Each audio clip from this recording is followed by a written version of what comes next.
Azad Samaj party के नेता दामोदर यादव आज ग्वालियर पहुंचे, जहां उन्होंने प्रेस से बात करते हुए कहा कि ग्वालियर के गडरोली गांव में कुशवाहा के साथ हुई मारपीट के मामले में सीएम और एसपी से सख्त कार्रवाई करने की मांग की है। ऐसा न होने पर आंदोलन की चेतावनी भी दी है। दामोदर यादव ने इंद्रगढ़ में आयोजित चंद्रशेखर आजाद के कार्यक्रम को सफल बताते हुए 2028 में एमपी में आजाद समाज पार्टी की चुनाव लड़ सरकार बनने का दावा किया। दामोदर यादव ने धीरेन्द्र शास्त्री को बीजेपी का एजेंट बताया और कहा कि धीरेन्द्र शास्त्री चुनाव से पहले बिहार गए, अब कोलकाता गए। इससे साफ है धीरेन्द्र शास्त्री बीजेपी के लिए काम कर रहे हैं। दामोदर ने चेतावनी दी है कि अब धीरेन्द्र शास्त्री को गैर संवैधानिक यात्रा नहीं निकालने देंगे। दामोदर के मुताबिक धीरेन्द्र से उनकी लड़ाई मंडल और कमंडल की विचारधारा वाली लड़ाई है। साथियों, पत्रकार वार्ता बुलाने का उद्देश्य तो दूसरा था, लेकिन एक गंभीर घटना आप सबने देखी होगी। कल ही ग्वालियर जिले के बेहट थाने के अंतर्गत आने वाले गडरौली गांव जो है, वहां पे एक कुशवाहा समाज के व्यक्ति को किसी शुक्ला ने बहुत बुरी तरीके से मारा, पीटा और जातिगत रूप से अपमानित किया। हम पहले तो मांग करते हैं और शुरू से हम मांग करते आ रहे हैं, अटेर की घटना से लेकर लखनऊ की घटना और दमोह की घटना तक, कि जितनी भी जातिगत घटनाएं, जातंकवादी घटनाएं इस मध्य प्रदेश के अंदर हो रही हैं, उन सब में एनएसए की कार्रवाई करे पुलिस, तब जाके वो घटनाएं रुकेंगी। हमारी मांग है मोहन यादव से, हमारी मांग है यहाँ के एसपी यादव से कि तत्काल प्रभाव से एनएसए की कार्रवाई उस शुक्ला के ऊपर करें।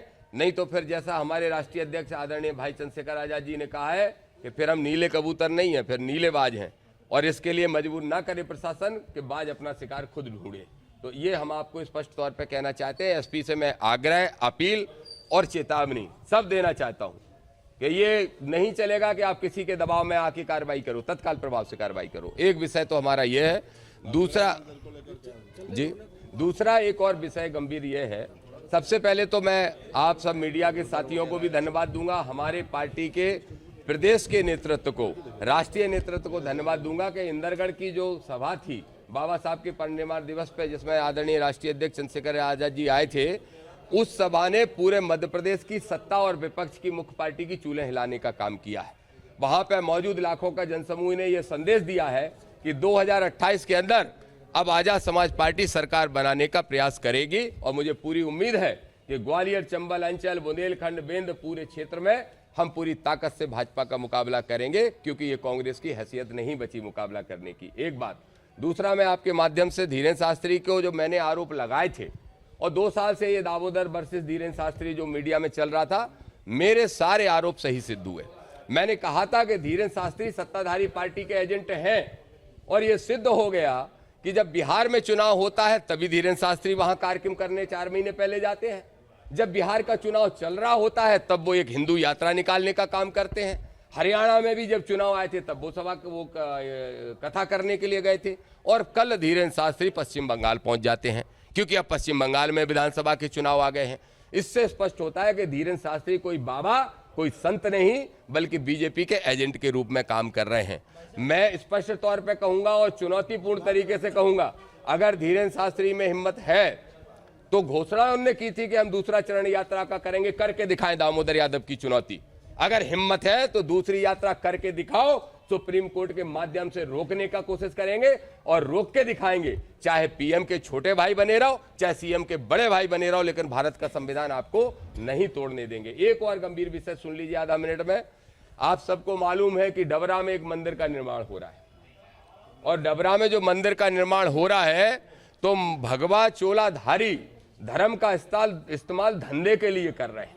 धीरेन्द्र भी वही कर रहे हैं और धीरेन्द्र के चेले भी वही कर रहे हैं। जो वहां पे एक सज्जन है जो बनवा रहे हैं मंदिर, उन्होंने शुगर मिल की जमीन जो सरकार ने लीज पे दी थी, उस जमीन को गलत तरीके से दान पत्र लिखवा के उस पर कब्जा करके और भूमाफियागिरी करने का काम कर रहे हैं।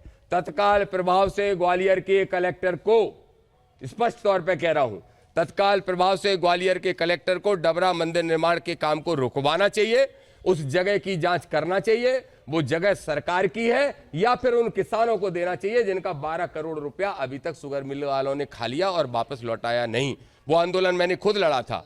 तो मैं स्पष्ट तौर पे कहूंगा, ये भूमाफियागिरी नहीं चलेगी। और इससे भी सिद्ध होता है, मंदिर तो वो अवैध तरीके से बन ही रहा है, लेकिन उस मंदिर की आड़ में भूमाफियागिरी कैसे फल फूल रही है, और उसका उद्घाटन करने भी धीरेन्द्र शास्त्री जा रहे हैं।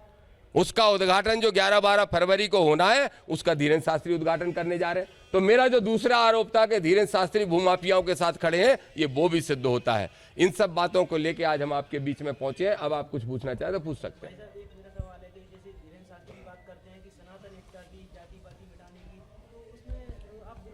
अरे मैं सनातन, देखिए, ना दामोदर यादव या चंद्रशेखर आजाद या सत्येंद्र विद्रोही या कोई भी हमारा साथी, कोई किसी धर्म, किसी जाति, किसी वर्ग का विरोधी नहीं है, लेकिन धर्म के नाम पर राजनीतिक रोटियां सेकते हुए जातिगत मानसिकता को ऊंचा नीचा बढ़ाने की कोशिश करना, हम इसके विरोधी हैं।